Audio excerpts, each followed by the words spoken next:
All right, what is up YouTube? So today I'm going to be talking about my Season 3 Phantom Knight deck for Yu-Gi-Oh! Master Duel. I've kind of tried to build my list to play versus every single matchup, whether you're going against Drytron, whether you're going against Eldritch, or any of these hard matchups like Virtual World, Adamantifators, etc, etc. So I've just tried to build the deck that can be good against pretty much every single deck in the Master Duel ladder. So if you want to learn how to play this deck, or you want to learn how to optimally play versus different disruptions, I'll have two videos linked down below in the description box, or in the comments if you need it. I'll comment with that video if you really need help on this deck, because it is not a simple deck to play.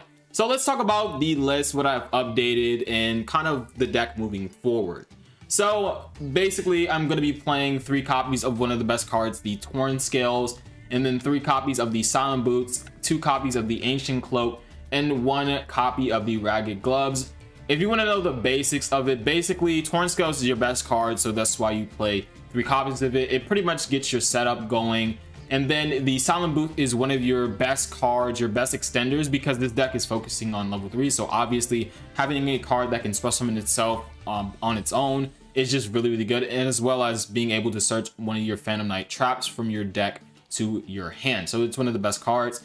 The Ancient Cloak is not as good as the Silent Boots and the Torn Scales, but it's really good to have in your deck to send to the graveyard with the effect of Torn Scales, or have it in loop in your deck so you can search it next turn or send it to the graveyard with your Rusty Bardiche. It's just really good, but it's not really good if you draw it alone and you don't have any other level 3s like the Torn Scales. The Torn Scales, if you have like anything in your hand, you can just discard it, send like an Ancient Cloak to the graveyard, and then Ancient Cloak would add to your Silent Boots and stuff like that. So these cards are better because they work in combination with other cards better, and this card alone is not that good. So being able to just like have this in deck is just good enough, just not at 3 copies. And then the Ragged Gloves, again, it's the same thing with the Ancient Cloak. It's not as good, and it only serves a few purposes, but those purposes are important. Being able to send any of your Ancient Cloaks, or not, your Ancient Cloaks, your Silent Boots, your Torn Scales, your Fog Blades, etc to the graveyard is really good, and it sets you up for more plays.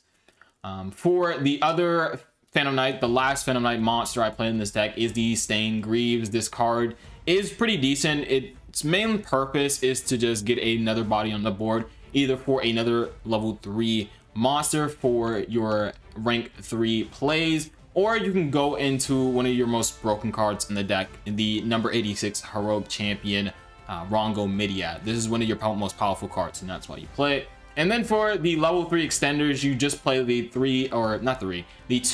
Danger Jackalope and the 2 Danger Tsuchinoko. These are just your best level 3 extenders. It gets you a card if it is not hit off of the random chance, with the danger effect. So these cards are just better than the Psychic package. I think you can definitely play it if you want to like cut in the Twin Twister, or if you want to cut like Call by the Grave, or the Nibiru, or etc. You don't want to play Gamma, you can cut those for the Psychic package. But I do like having the utility of all of these hand traps and the going second cards like the Twin Twister and the Harpy's Feather Duster for multiple matchups. So moving on to the last part of the Phantom Knight deck is the trap cards. The One Wings is pretty good. Basically gets you set up for graveyard effects like or summoning monsters from the graveyard with the effect of something like Breaksword being able to pop in combination with Rusty, or just being able to summon back a monster from the graveyard is just really powerful. Then the Shade Brigandine, this card is very good. It gets another body on the board, but most importantly, it gives you another level 4 for the Heroic Champion Rongo Midiat. And then for the last trap, the Fog Blade, this is pretty much one of your best interruptions in the deck, or the most accessible interruption in your deck. I think that's the word. But yeah, it's one of your best interruptions in the deck. Being able to just set it with the effect of Rusty or the effect of the Silent Boots is just really good. And then for your hand traps, you're going to be playing the 3 Maxi and the 3 Ash. I think this is the most important hand traps. If you're not maxing out on this, you're doing something wrong pretty much, unless you're playing like a really obscure deck like Eldritch that just plays like a lot of trap cards, or you're just playing a lot of going second cards for OTKing with something like the Numeron deck. But basically, like, these cards are just one of the best cards in the game. You just need to play 3 copies of these cards. And then the other hand traps I'm playing are just basically for the hard combo decks like Drytron, Adamantipator, and Virtual World. Stuff like the Cypher Gear Gamma is really, really good. Just being a hard negate in combination with the Nibiru, because most of the time when your opponent combos off, they're going to have a way to stop the Nibiru. So you want to have a way to stop their way of stopping Nibiru by having something like Gamma, which is really good. You can also play Impermanence or Effect Veiler. I don't have those cards, but this is like a budget option to both of those cards. So having something like Gamma is just really, really solid for a budget option over something like the Impermanence or the Effect Veiler. And then I'm playing the 3 copies of Draw and Lockbird. I just hate Drytron so much. I am so tired of losing to that deck, and that is why I'm playing 3 copies of the Draw and Lockbird, because if you drop a Draw and Lockbird and they don't have a way to negate this card, they basically lose, because Drytron searches like 50 billion times a turn. So being able to just say you cannot beat this card, you lose against something like Drytron is just very, very good. Otherwise, you're just gonna lose against Drytron, because, you know, Drytron is Drytron. And then for the other utility cards, I'm playing the 2 Go Up with the Grave. This is one of the most important cards because it stops the other important cards like the Maxi and the Ash Blossom that is very good against the Phantom Knight deck. As well, like, it can stop stuff like Draw and Lockbird. You can stop other stuff like the Veiler or Ghost Bell or any of the other hand traps that sends to the graveyard. And it can also, you know, stop your opponent when you set this going first against them and they, you know, start their turn, they activate something like a graveyard effect. You can just, you know, chain Called by the Grave, negate it. If they activate like a Benton or something or a Dry Turn effect, you can just negate it. So it's really, really good for that, but it's mainly for the hand traps. And then for the last cards, I'm going to be playing the Twin Twister and the Harpy's Feather. Obviously, you know, Reinforcement of the Army, I didn't go over that, but it's just for any warrior deck, you're going to play one of this. But Twin Twister and Harpy's Feather Duster is very, very solid. Being able to just get rid of Backo, stuff like Eldritch is just kind of annoying. So having, you know, a way to deal with skill drain is very, very good.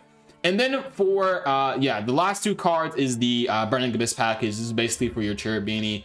You can use the effect of Cherubini, send the Graph, and then Graph effect is going to special summon a Burning Abyss from your deck onto your field, and that is your Seer. And then Seer, when it goes to the graveyard, it can revive back your Cherubini from the graveyard.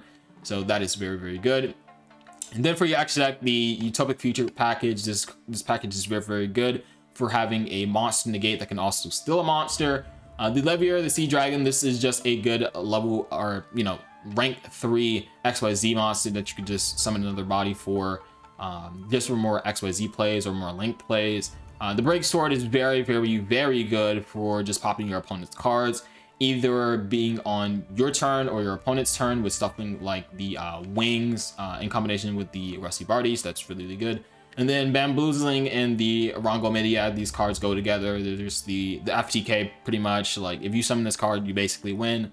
The Down Magician is really good for the Zeus, just to give you an extra material, so you can have 2 sends with the effect of Zeus. Zeus is just like a pretty powerful card. Both of these cards are just insane cards. I don't know why they're just as insane as they are. Cherubini, as I said before, this is good for getting access to your Rusty Bardies, because you can send your Burning Abyss monsters, and then you can get another Dark Monster on the field to summon your Rusty Bardies. The IP Masquerena is really good for going into your Unicorn during your opponent's turn and then spin a card they control, so that is very, very good. Unicorn, obviously really good for going up into Access Code Talker, which is really good for removing your cards off of your opponent's side of the board and just going for game. And then obviously the last card, Rusty Bardies, is just a very, very powerful card. And then again, I want to note that you could play other cards over stuff like, if you think the Utopia, or not the Utopia, the Yugioh Myriad stuff is just kind of lame and stupid, you can just play the Archivilian package over it. You could play the Raiders Knight with that card as well to, you know, do some cheese OTKs. That's pretty cool. You can cut any other card. Like, I feel like IP Masquerena is not really that important. I think the second Levier is not that important as well. So you can cut those 2 for the Archivilian package if you really wanted to, so you can go for more cheese OTKs. But I feel like it's just not necessary, because like Access Code Talker is just so good at OTKing, because not only is it a OTK route, but it's also a route that you can take that can also destroy your opponent's cards, because dealing with stuff like, you know, just anything in general is just kind of annoying, and just being able to remove it off the field is just really, really good. So hopefully you guys enjoyed this quick little video. I just wanted to update you guys on a Phantom Knight list that I was working on, climbing to the Platinum 1 rank. I think I'm about like Platinum as I'm you know, making this video, but I'm going to be climbing to Plat 1 with the Phantom Knight deck and another deck that I'm going to talk about in a future video. So hopefully you guys enjoyed this video. I am out. Peace.